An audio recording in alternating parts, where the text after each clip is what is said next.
Alrighty, welcome to a special edition of the Wisco Fanatics show. Today we're going to go through what's going on with the Milwaukee Bucks. And to be fair, there's a lot going on with the Milwaukee Bucks. So much that we didn't want to try to make, like 11 different posts to kind of convey what our thoughts were on all of the things that happened today, because so many things happened today. And then we get reports on what's going on with the things that are happening. So we're going to give it a couple seconds here. I'm going to let people kind of get in and get going here. But we're going to talk about the Bucks today and the moves that they made and what they've done in free agency. We're not going to dive into Bogo or Mark Sears. I haven't watched a ton of film on them yet since the draft last week. Probably talk about that more tomorrow afternoon and into July as Summer League starts. But free agency and trades, but tons and tons and tons of stuff happened between last night and then a gigantic explosion. Jon Horst is a madman, and it's exciting. So we're going to talk about everything that happened today and go through our thoughts on where the Bucks stand. So getting started here, let's just run through the guys that are back. Bobby Portis is back, 3 years, 44. His third one is a player option. I just want to toot my own horn because I kind of figured that's what was going to happen with Bobby Portis. Basically, another 2-year deal with the third year being the player option again. Reggie and Tyler are excited. Taurean Prince, he's back. He's on a very, very close to the minimum deal. Taylor, welcome. Very close to the minimum deal. The Bucks are building out cheap depth, and I'd be hard-pressed to find a guy better than a guy who is a league best three-point shooter for a big chunk of last season, and when he's at his best is a versatile defender. Those guys don't grow on trees, and grabbing one for the league minimum, I'm fine with it. Yeah. Kevin Porter Jr. back. We saw the Davion Mitchell extension. He got a 2-year, $24 million deal, and I'm like, shit, Kevin Porter Jr. is going to ask for 10. He didn't. I wanted him between 5 and 7.5, and the Bucks got him for 5.5. So Kevin Porter Jr., pretty team-friendly deal. Then Gary Trent Jr., almost the exact same deal. And Gary Trent Jr. wants to win more than make money. Good on him, honestly. And honestly, good on Bobby, too. Like, we didn't talk about this. Yeah. I posted it on Twitter, but seeing Naz Reid get $25 million a year and then Bobby Portis settling for less than 15, that's a discount. It's absolutely a discount. Bobby Portis isn't as good as Naz Reid on paper, but they've both been perennial six-man of the year candidates for the last 3 years. If you look at them at a side-by-side profile, both can shoot, both can stretch the floor, they can shoot mid-range, they can drive off the dribble. They're both pretty good rebounders. Naz Reid's a little bit better of a defender, but that's really the only difference. Yeah. Gary Trent Jr. back. Jericho Sims back, the most obvious move that we've seen coming this whole entire offseason. And originally, the Bucks had tendered an offer to Ryan Rollins. That offer was rescinded today after all the other things they had going on. The Bucks also signed Gary Harris today. And then the biggest move and one of the most exciting moves in my mind for the Bucks is the Milwaukee Bucks did get Miles Turner. We got my guy. Jake got his guy last year. I get my guy this year. I have wanted Miles Turner on the Bucks for 3 years. I've wanted him on the Bucks. I was telling Jake, if you've watched our show, you've heard me say it. Michael, welcome in. There's 3 guys at the top of the league that can block shots and shoot the 3 ball. And Brook Lopez was the 3rd guy on that list. Cody, welcome. And the 2 guys that I had above him, Anthony Davis, who was not going to be an option. Like, we're not putting Anthony Davis and Giannis together. And Miles Turner.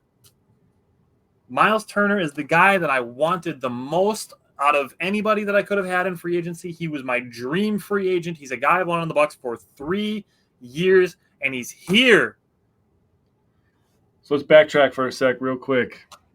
So you said, I got my guy last year, right? Gary Trent Jr. I remember I was camping when this happened, when we signed him, and I freaked out and I ran outside like, oh my freaking God, they listened to our show. And then they get Miles Turner today. And I kind of, I was all excited, and it was a little bit TMI, but I texted Tyler. I was like, thank God I'm already on the toilet, so I don't have to get on the floor. But I was just so shocked. I couldn't believe that we got Miles Turner. Obviously, the move after getting rid of Dame everybody's a little bit down about that. But I took a step back and I thought, and I was just like, Jesus Christ, just let me and Tyler fucking run the team. Just give us a guy to crunch the fucking cap room, bro, and we'll figure it out. Well played. Tyler said it's Christmas in Pert near July. Dude, it's July 1st, and we got Christmas in July. Seriously, the Miles Turner signing, it was my dream signing for the Bucks to be able to add.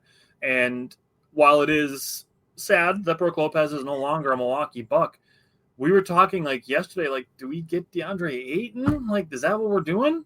Yeah. And it's like, sure, he's averaged a double-double his whole career, but it's like, DeAndre Ayton is the realistic target. Miles Turner is the ideal target. Yeah. And now we got him. We got the ideal guy. Michael said my son told me about Turner. I thought he was messing with me because I had mentioned multiple times I wanted him but didn't think we had room. Tyler said it didn't realize it was already the 1st. That it is. Only 30 days in June. Welcome to July. Bobby Vanilla Day, baby. So, I mean, the move that they had to make to be able to add Miles Turner is unfortunately to waive Damian Lillard. And it's very sad. It's very, very sad because we wanted Damian Lillard to work out so badly. We did. On paper, it was a dream pairing, and with two guys that are so ball dominant, it just didn't work out. And there's no ill will towards Damian Lillard. He was fantastic. Wes, we're feeling great. Damian was fantastic for the Bucks. He just wasn't able to be healthy for the 2 playoff runs. And that's just the reality. Obviously, Dame being hurt the last 2 years, Giannis getting hurt last year. I mean, things just didn't work out. And the thing that is kind of getting on me a little bit is everybody being like, oh, my God, the Bucks did Dame dirty. They're paying out his whole contract, okay? Yeah. He's getting paid the money that he was guaranteed. So he's going to be just fine. Secondly, releasing him to allow him to go where he wants to go is great. Now, the first thing that people are going to mention is him going to Miami. Why is that? He's best friends with Bam Adebayo. It makes sense. That's a good pairing. Both of them would be good together, as well as I thought Dame and Giannis would be good together. But really what I want to see Dame do, and I've heard rumors about this too, go back to Portland, finish out your career there, man. Try to get into the playoffs in the stacked Western Conference. That's what I would like to see Dame do. Go back home, and do his thing over there. I think that would be the best way for his career to end, because what is he going to win in the East, dude, with the Heat? The Heat don't really have much depth. And if he goes there, yes, they're going to have him, coming off of an Achilles injury, which if you've ever looked into Achilles injuries, it's very tough for people to come back from. There's only one person that upped their points per game after the Achilles, and that's Kevin Durant, and he's literally a generational scorer, dude. Yeah. He's a 7-foot shooting guard. Guy can score wherever he wants. Yeah. You're going to lose some explosiveness. I mean, they don't really have much, honestly. I mean, they have Khalil Ware, who's going to be a pretty good player, but they're not in a place to really talk about competing down there in Miami. They got some retooling to do down there.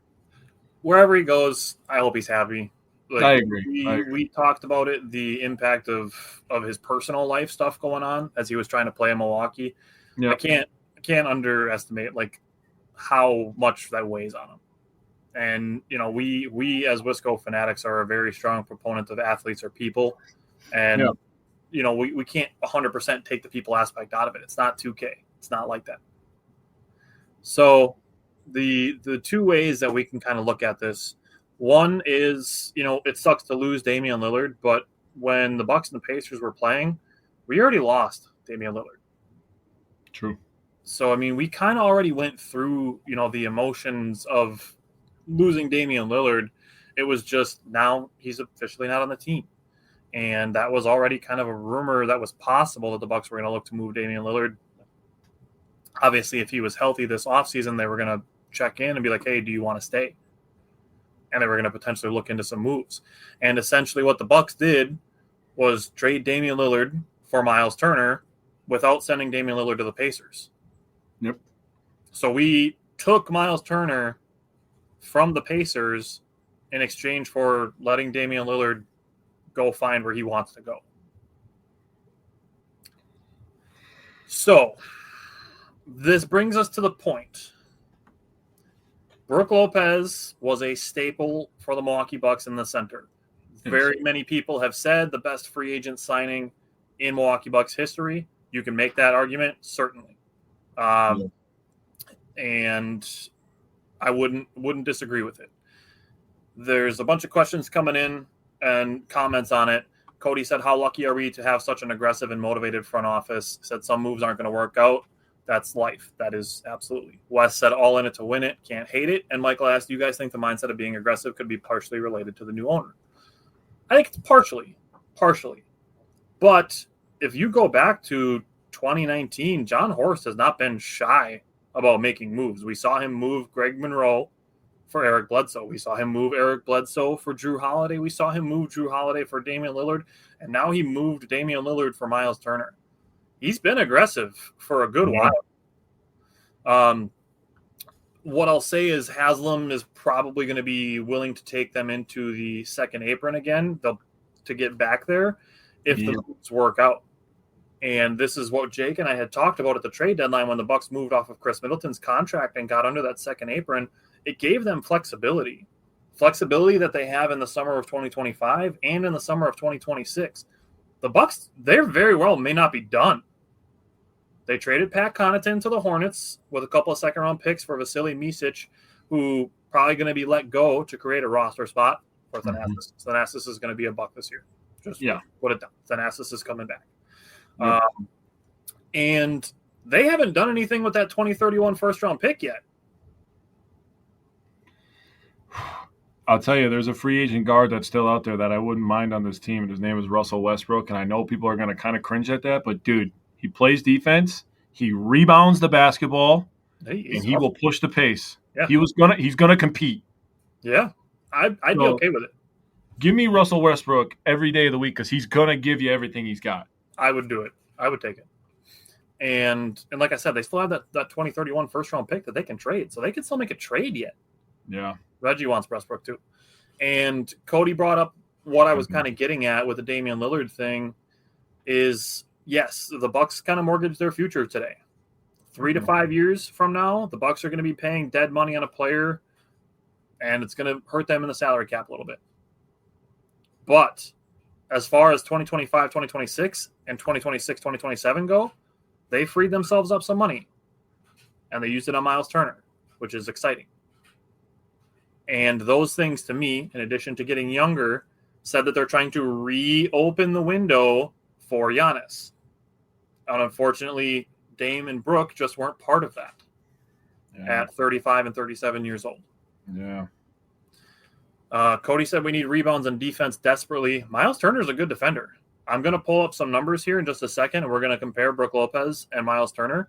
But that and rebounds, I think Bobby Portis is your starting power forward this year. And Miles Turner is your starting center. So you're starting Giannis at the 1? I am starting Giannis at the 1. So here's the thing is we had this conversation in our back chat that we have. And when the Bucks rescinded Ryan Rollins' offer, people were saying, hey, we don't have a backup point guard. And I said, we do. It's Kevin Porter Jr. And I said, the starting point guard is already on the roster. And it's Giannis. I strongly believe that Giannis is going to be the Bucks starting point guard and be the Bucks primary ball handler.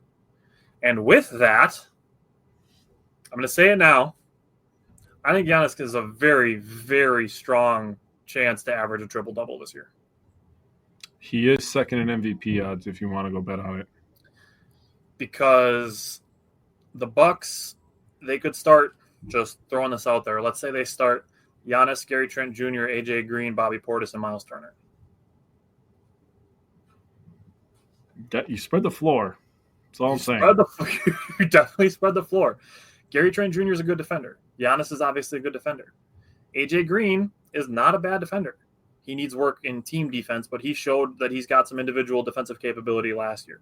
He has gotten better. He has gotten better with the team defense. Bobby Portis is not a good defender. Miles Turner, good defender. Yeah. So, I mean, the defense isn't bad. Now, second unit, you mean you're relying on Kevin Porter Jr. and Jericho Sims and Kyle Kuzma, but that's just athleticism with those three. Yeah, you can kind of just let Kuzma go crazy. Just tell him that just like on Washington, like, hey, you're the man, you got to score. Yeah. So that's where I'm at. Yeah. Now, Yeah, and yes, the age difference, and I'm like I said, I got numbers here for you too. And yes, Cody contracts are insane. Devin Booker is going to be eligible to get like $75 million starting next year. I hope we pay Giannis 82. I don't want him to leave. It's not coming out of my pocket. And fucking Chris Haynes immediately comes out with Giannis is unhappy with Dame being waived. Per league sources. I swear to fucking God, the next person that I say, see league sources, I'm going to fly through a screen and slap them with a newspaper. This league sources bullshit, it's got to go. It's not real reporting, because I guarantee you that league source is probably somebody's assistant to the assistant GM from the 2017 Dallas Mavericks who's been unemployed in the NBA for 4 years, and that's their league source. If they're not going to give you like any type of actual reporting and they're just going to say league sources, that's somebody to me that's not relevant in somebody's front office. That's just like, hey, Giannis might be pissed. Because immediately Shams came out with an actual report, full report, that the Bucks had like briefed Giannis that, hey, this might be something we do. We might have to waive Damian Lillard, but we want to go for Miles Turner. And then Giannis helped recruit Miles Turner, and people still think that Giannis is unhappy. Dude, he literally helped facilitate and like recruit to bring the guy in that we brought in with the money freed up. You think he didn't know? Okay, now you're hitting on something. You're dancing around something that's been bothering me all day too. People are saying, somebody said, Dame found out just like us. Are you telling me right now that a professional basketball team did not get in contact with Damian Lillard's agent and or Damian Lillard to let him know that, hey, we got some things going down. We really appreciate your time here. I'm sure they were very respectful. Mm-hmm. Jon Horst doesn't really cross me as an arrogant asshole. I don't know about you guys. He seems like a pretty nice, down-to-earth guy. Yep. So people were talking like he found out like us. No, the fuck he didn't. No, the fuck he didn't. Probably found out last week. He probably did. They were probably, were like, hey, we're thinking about doing this. This is an option. But we want to let you know that, hey, you might be let go. And you know what? All the things I heard about Dame is that he took it in stride. He's back at home with his family in Portland, rehabbing from the torn Achilles. Awesome. And like Tyler said, we wish nothing but the best. We want happiness for Damian Lillard, especially the first year when he was going through all that turmoil with his ex and stuff like that. That's bullshit that nobody deserves to go through. But, bro, Damian Lillard didn't find out like us scrolling on Twitter. Yeah. We're not doing that. Yeah. That's what I'm saying, Tyler. There's no way. Let's look into some numbers here. Now, I have the numbers as far as Miles Turner and Brook Lopez are concerned. Mm-hmm. Because what I heard on the radio as I was listening, as I was going to grab lunch after seeing all of the things that are happening, and I'm starting to formulate my own thoughts, I'm thinking, okay, so what are the Bucks kind of giving here? And I hear on the radio, well, Miles Turner isn't an all-star. They're paying him $25 million. Yeah. Chris Middleton wasn't an all-star last year, and they paid him $33. Like, not everybody walking around is an all-star. And shortly after that, and maybe an hour later, the Toronto Raptors agreed to pay Jakob Poeltl only $3 million less over the same term as Miles Turner. Like, dude, we're getting Miles Turner for $3 million more over 4 years than the Raptors are paying Jakob Poeltl. Yeah. No disrespect to Jakob Poeltl, but that's either a really big value for Jakob Poeltl or the Bucks are getting a pretty big discount on Miles Turner. Who's that one dude from the Grizzlies that just got paid like $70 million? Jaren Jackson Jr. No, not him. Not him? The bench mob dude. I'll have to look up his name. Keep going. You're not thinking of Santi Aldama, are you? I think I am. I think he got like $70 million. Santi Aldama got like $13 million a year.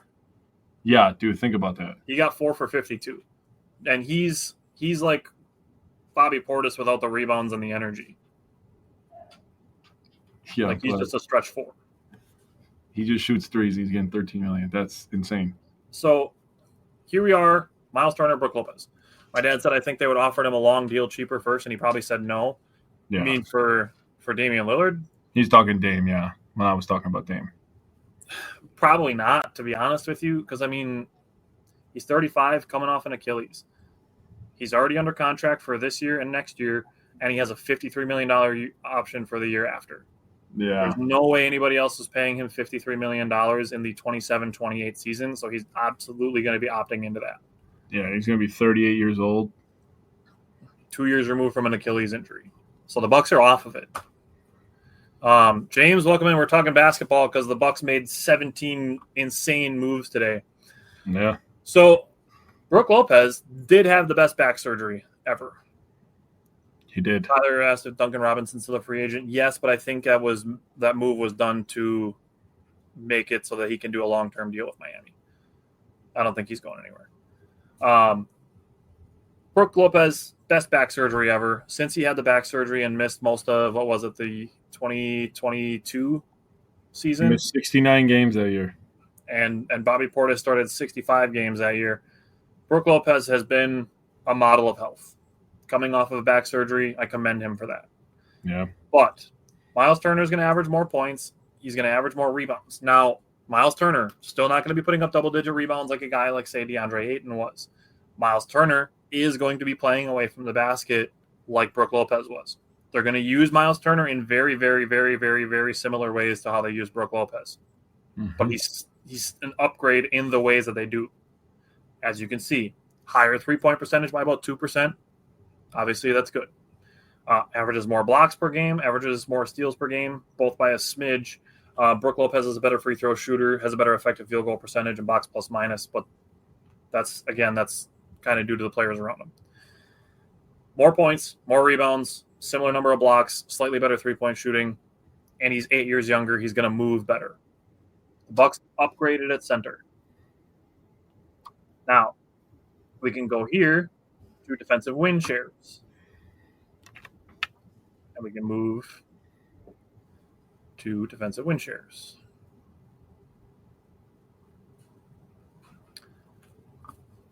This is props to the Clippers because they have Ivica Zubac and they added Brook Lopez. Like, they're going to have the best shot contesters in the end. Yeah. But defensive win shares. Right here, Miles Turner, number 18. Brook Lopez, number 22. So again, upgrade there. Kim asked if we think the Bucks are done or if they're still making moves. I think they're still making moves. Like I mentioned a little bit before, they did not do anything with that 2031 first round pick yet. So I don't think they're done. And they're still going to sign somebody else and probably still sign Thanasis. Yeah, they're signing Thanasis. Now we can go to defensive field goal percentage. This is within 6 feet. So defensive field goal percentage on shots inside of 6 feet. So this is essentially in the paint / restricted circle area. Right here, Miles Turner. And a little bit farther down, Brook Lopez. So again, there's an upgrade in close to the rim defense. So there's upgrades here. Mm-hmm. The Bucks made an upgrade from Miles Turner going from Brook Lopez. Well, the thing that people don't talk about with Miles Turner is he'll dunk you too. Not only can he shoot 40% from outside, he will dunk on you. So now we have two guys, Giannis and Turner, that can come downhill on a secondary fast break and dunk your center. That is going to be very nice to have. I really hope that the Bucks just push the ball every opportunity. Miles Turner's already used to it, so. Have the guards help with rebounding and then. Lowe's knows how to help you save. This July 4th, get up to 40% off select Whirlpool kitchen appliances. Plus, get an additional 10% off when you buy 2 or 3 select major appliances. And when you buy 4 or more, you'll save an additional 20%. Find the right appliances and features that fit your kitchen's unique needs and style. Shop Whirlpool 4th of July deals at Lowe's. Valid through 7/9. See Lowe's.com for details. Savings vary based on purchase amount. Selection varies by location. And everybody just go. Just see you later. Shoot a bunch of threes. Go to the rim, dunk it. I got to see how Miles Turner is as a screener. But, imagine running a Miles Turner Giannis pick and roll. Big on big like that. We daydreamed about Dame and Giannis running it, and it didn't. It just didn't work. Like we wanted it to, and the numbers were encouraging because they were improving, but it just didn't work as much as we thought it would. Or I think the thing that really held back the Dame and Giannis kind of relationship working out is Dame wasn't as good of an off-ball catch and shooter as we kind of expected him to be. Yeah. If he would have been a little bit better in that area, a little bit more efficient, probably win some more ball games. Then you never know. And availability. Yeah.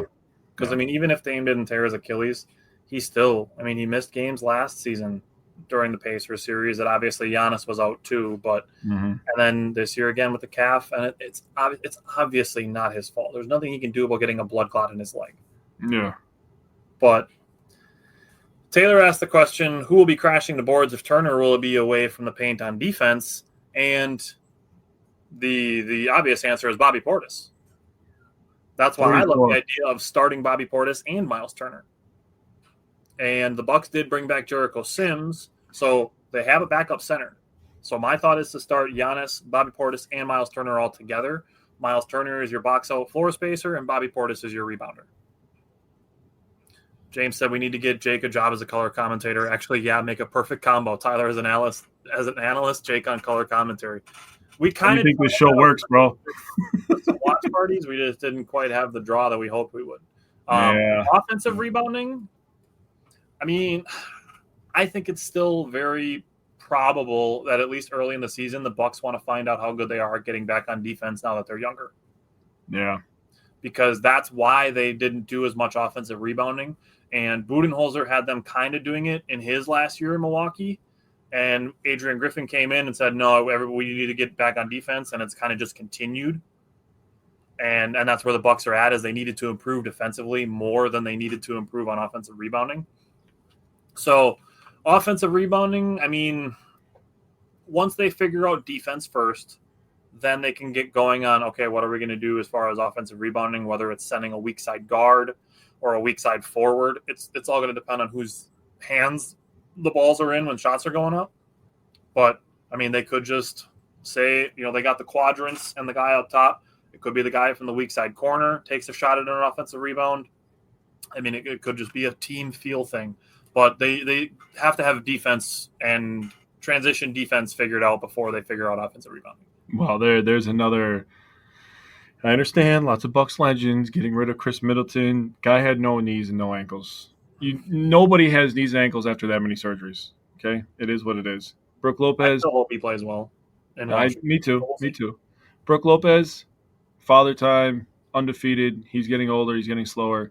Obviously, those things kind of taking a factor into them not crashing the offensive rebounds. I like crashing the offensive boards, put pressure on the offense, to actually crash, and then you can slow them down as well and give yourself a chance to get back if they have to worry about you crashing. So I think getting younger, more athletic, they will crash the boards, but I think that, like you said, that'll be a wrinkle they add later in the season once they get, stability and these new guys used to everything, which we don't have too many you guys. It's Miles Turner and Gary Harris, really. So stability is a good thing for the Bucks. Everybody complaining yesterday that we're just bringing back the same people. It's a good thing. Okay? Good thing. Not today, we're not. No, not today. Today we made a move. I'll throw out a couple guys just on far as offensive rebounding goes. Kyle Kuzma is the first one that comes to mind. And I thought of too. This is going to be definitely Ajax's last chance to crack the rotation. There's a guy that could crash the boards. We need him to be able to do something offensively. Yeah. So this is going to be a very important summer for him to figure out if he's going to be able to add something offensively that can justify you having him out on the floor, that you can't just rest a defender guarding him because off the ball he's not doing anything. Yeah. So this is Gary Harris. This is the other guard that the Bucks brought in. Now, I understand you're going to look at his last season and see that he averaged 3 points. He also only played 15 minutes. Why the Magic didn't buy this guy out and let him try to sign somewhere seems kind of dickish by the Mavericks or the Magic to me, to not let this guy try to find somewhere to play if you're only going to give him 15 minutes a game and he's averaging 3 points. Like, let the guy try to sign somewhere that actually wants a shooter. And the thing is I talked about this with the Magic as a potential trade candidate. They were horrible at 3-point shooting. Yeah. Why is a guy who's shooting 35, 36% on threes and is a career 37% 3-point shooter sitting on your bench rotting? you go back a couple of years, and he was averaging double-digit points, shooting 38%. This is the kind of Gary Harris that the Bucks are going to be wanting, is the one that the Magic thought they were getting, changed coaches, and then they're like, yeah, we're not going to use him. Yeah. So Gary Harris, at the least, is another capable shooter. Yep. What I will say, my ceiling for him, and I understand that he's not as good of a defender, but my ceiling for what I hope Gary Harris can bring to the Bucks is that I hope he's like a second Gary Trent Jr. Hell yeah. That's my hope would be. Yeah. So I understand, the point numbers and that he's, not a great rebounder, but again, he's at a career averaging 10 points. He's an 81% career free throw shooter. He's a 37% career 3-point shooter. He's guard depth. Mm-hmm. So that's where we're at with Gary Harris. Now, Bucks traded Pat Connaughton. Like we said, they got Vasily Micic, who probably going to be just waived and let go. And then the Bucks will have a little bit more flexibility as well. Like $8 million. So we're in a position where the Bucks have potentially Ajax that they could trade. They have a 2031 first-round pick that they could trade. I believe they have, between the Micic being released and what they had left, I want to say like around $10 million to spend. Yeah, that sounds about right. I mean, you figure a veteran minimum for Thanasis, which they can do over the cap, so Thanasis could be signed in August for all I care. Yeah. But he's going to be on the roster. He will be. And now with Micic potentially gone and the offer to Rollins rescinded, I want to say 2 open roster spots. I didn't write them all down, but I mean, we can try to do it real quick and see how many guys we have. Well, and then somebody we don't even mention is Tyler Smith, a guy who it's a very important summer for him as well, a guy who can stretch the floor. He's got a lot of athletic ability. If he, honest to God, if he can put the ball on the floor within the next year or two, he will start getting some playing time. Yep. Once he figures out how to play with a little bit more strength and balance, putting the ball on the floor, it's over. Because then he's going to take Bobby's spot. Which is what I wanted him for. So, and that's 2 years of Bobby for Tyler Smith to become the next Bobby, and we're in business. Yeah. And then at that point, like you're talking, and I'm talking future, right? I'm not just talking like next year. I'm talking future. At that point, I mean, Kevin Porter Jr. could establish himself, right? And he could, greetings from Greece. Oh, welcome. What up? What's going on? Very excited about what the Bucks are doing today. Yeah. You want to go through roster real quick? Yep. So you got Kevin Porter Jr., Andre Jackson Jr., AJ Green, Kuzma, Giannis, Bobby, Sims, Turner. Those are the 8 off the top of my noggin. So, okay, I'm just gonna rattle what I have off. Tell me if I miss anybody. Kevin Porter Jr., Gary Trent Jr., Giannis, Bobby, Miles Turner, Kyle Kuzma, AJ Green, Ajax, Gary Harris, Tyler Smith, Jericho Sims, and then 3 two-ways. Yeah. Now, Bogo, if they stash him overseas, that would free up a roster spot. Yep. Which is potentially a motivator in them drafting him. I'm not going to lie to you. The Bucks are going to tell you that they liked him and they valued him higher, but the fact that they could draft him and stash him overseas if they want an open roster spot, I would believe that's a factor. Yeah. So that could be potentially one open roster spot. Now, Ajax is potentially a spot. Yep, Taylor, we did talk about that with Micic. So that would open one. If they stash Bogo, that would be potentially one. Livingston is the other guy. Livingston I've seen as a guy is potentially waived as well. I'm okay if they keep or waive him. Like, I like the potential, but I mean, he's kind of like basically Keston Hira, where he like dominates in the lower league and then he comes up and doesn't do much. Yeah, he needed to go to a team like a shitty team that has minutes for him to play and develop on the fly. Yeah. So I would say one signing and they'll find a way to get Thanasis back. Mm-hmm. And I could see them trying to package Ajax and the first-round pick to do something else yet. I can see that. What they're going to do, who knows? I didn't think they were going to release Damian Lillard and sign Miles Turner today, so I know nothing. I was hoping they'd sign Miles Turner, and I didn't know it would take releasing Damian Lillard to do it. But again, we kind of talked about this. We already lost Damian Lillard. Yeah. So that's where we're at. We'll be back tomorrow. Tomorrow we'll be talking Brewers. Once all this news was breaking, I'm like, I'm not thinking about anything other than basketball right now. Yeah. So that's how the last 3 hours have gone for me. 4 hours have gone for me. But other than that, we will talk about some of the Bucks draft picks and the summer league coming up. We might just wait until summer league starts, which is next week. So 10th, next Wednesday we'll discuss it. But Jake and I will talk and figure out how we're going to do that. But the Bucks made moves, and I give Jon Horst a lot of credit because the amount of things that he pulled off today, especially in a 2-hour span, is incredible. Mm-hmm.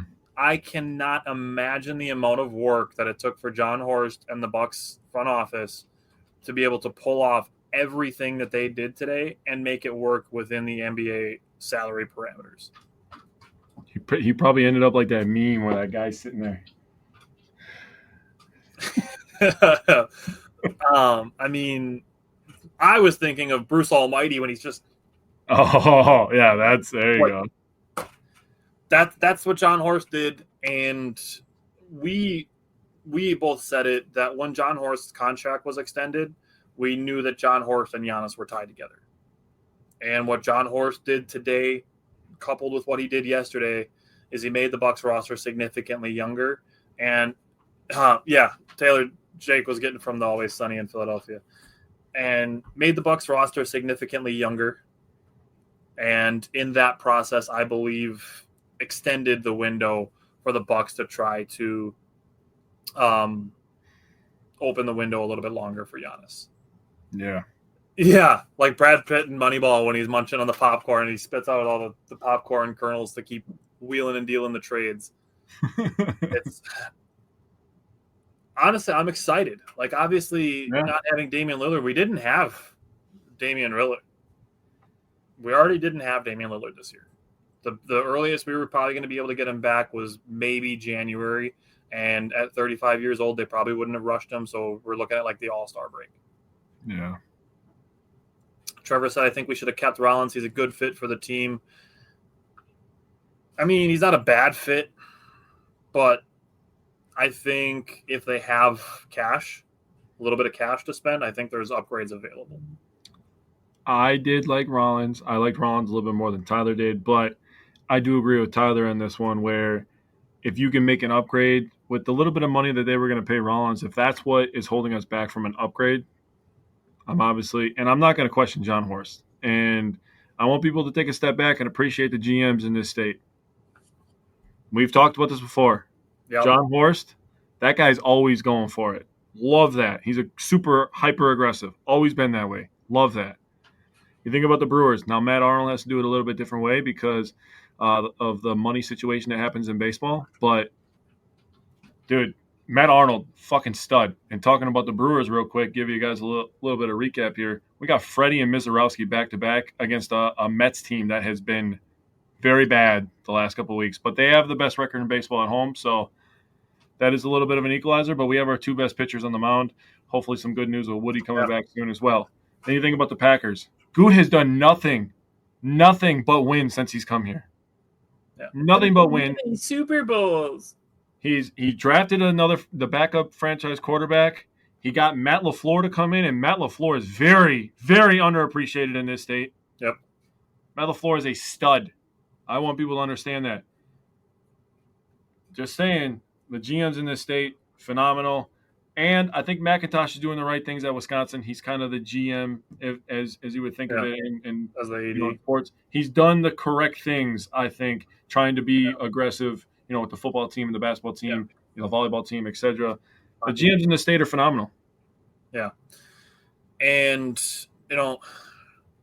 I'll throw this out there. It was said to me by somebody, Yeah, people wanting LaFleur fired is crazy. They're just – I'm not listening to that ever. I'm going to throw this out there because, like Jake said, this was last night after the Bucks brought back Gary Trent and Taurean Prince and Kevin Porter Jr., that people are like, oh, my God, we're really just going to run this team back, aren't we? And Jon Horst went out today and said, no, we're going to fucking go for it. Yeah. And, you know, I understand because the Bucks literally won a championship this way, and so did the Denver Nuggets right after them. But the Boston Celtics 2 years ago and the Thunder this year really showed that you can get by with one superstar and a shit ton of depth. And the Pacers just got to the finals with no superstars and a shit ton of depth. So had a bunch of really good players, but yeah, and that's totally fair. Yeah. Obviously, Miles Turner was one of them. So we just brought a guy who was just in the finals, and the Pacers now are without Miles Turner, and obviously without Tyrese Halliburton. Yeah, so they lost two people. Keeping Gary Trent Jr., who showed himself to be a playoff riser. That dude went insane in two playoff games. Yeah, he did. AJ Green. Continued improvement. We saw good improvement from AJ Green last year. He is this fucking close, dude. He is this close. And if you still need somebody to shoot your deep threes, AJ Green's your Huckleberry. He'll be just fine. Brought back Kevin Porter Jr., who Jon Horst stole Kevin Porter Jr. for Marjon Beauchamp. Yeah, and now he's only paying him $5.5 million. And the guy's he's gonna have multiple 25, 30-point outings. I guarantee it. Dude, yeah, 9 threes in Game 3 was insane. Dude, we were at the draft. That was 5, bro. He was one away from breaking the franchise record. Yeah, it was. Obviously, we need improvement from Kuzma, or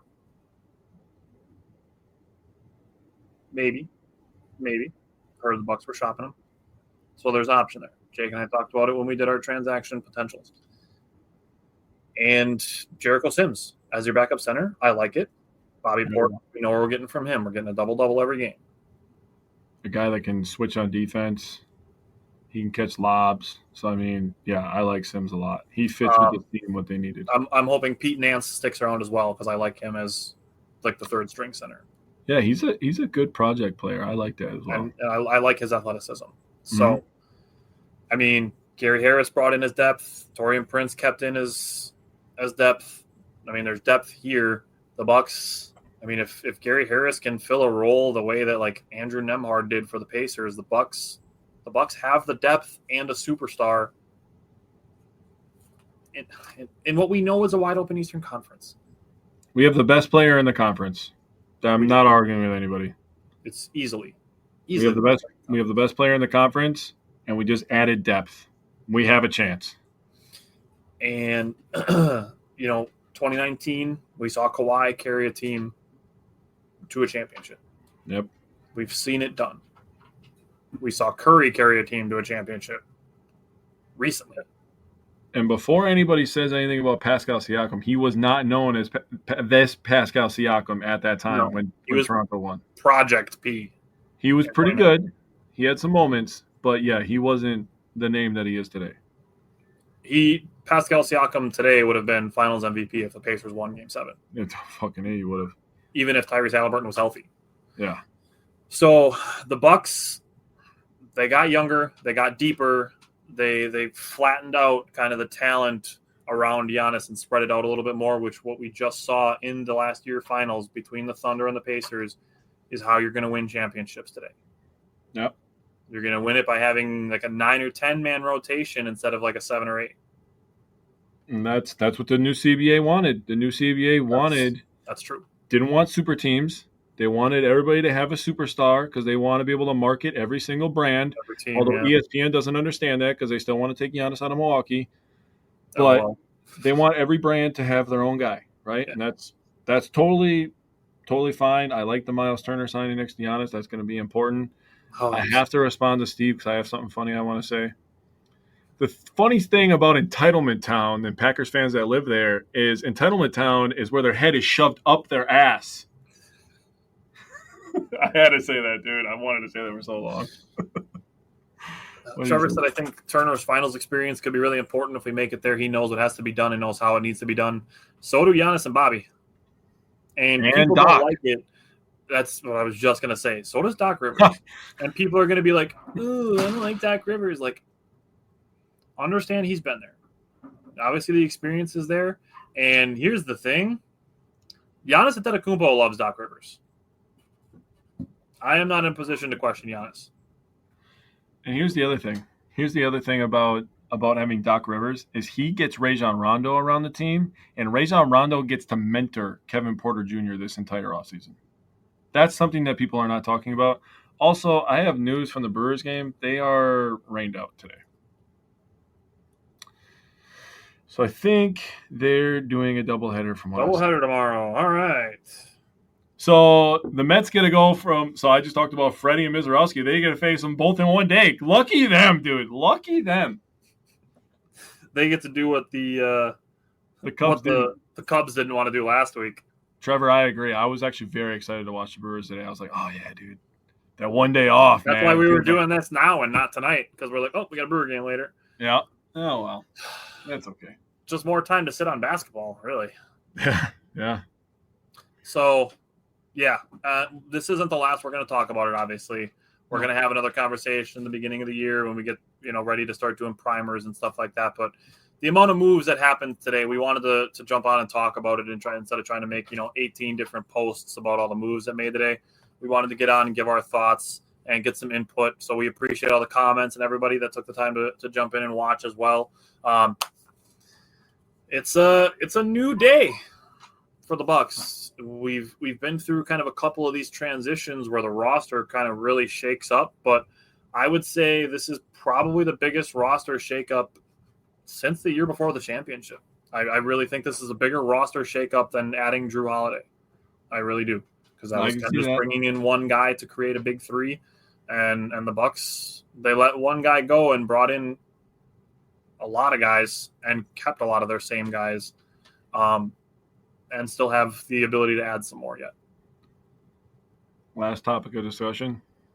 Brook Lopez needs his jersey retired by the Bucks. And if anybody disagrees with that, I do not respect your ball knowledge. People, I would say Drew Holiday's is up a little bit for contention. If his should be retired, I'm okay either way, honestly. But 11 and 22 are unquestionably retired. 11 and 22 guaranteed retired. Guaranteed. Yeah. Yes. 100%. Yes. All righty. Again, this is not the last time we'll be talking Bucks. Probably as soon as next week, even to get discussing about some of the summer league stuff. But again, thanks everybody for hopping as well. 34 was never in question. 34 is retired right now. 34 was retired in like 2020. Steve, the Bucks save like $6-ish million down. Yeah. Yes, Wes, hang them. Yeah. So the Bucks is going to have a 40-foot statue outside the stadium. That's some ability. Yeah. Giannis is getting a statue too. 40-foot. All right. Take care, everybody. Again, thanks for the comments, and we'll see you soon. And I cannot wait for Bucks basketball. If you're a podcast host, listen up, this one's for you. My name is Allie Jackson. I'm the host of Finding Mr. Height, a dating and relationship podcast that I've been doing for 4 years now, sharing my positive and practical approach to dating that's built on my own life experience. And I wanted to share another experience that I've had, my secret behind monetizing my show. It's called Red Circle, and I was just telling my colleague about how much I love their platform. With Red Circle, not only am I getting a seamless hosting experience, but I also love the support I receive in ad sales. It's not just typical ad sales either. It's targeted opportunities based on my show and my life. And the platform is super simple. You just set your preferences and Red Circle matches you with sponsors that align with your show. You can vet every opportunity and their platform gives you great analytics. More recently too, my Red Circle team has brought me opportunities outside of my podcast on social media to really augment the podcast partnerships, bring them full circle. I just can't recommend them enough. If you want to give it a try, go to redcircle.com to get your free trial. That's redcircle.com for a free trial.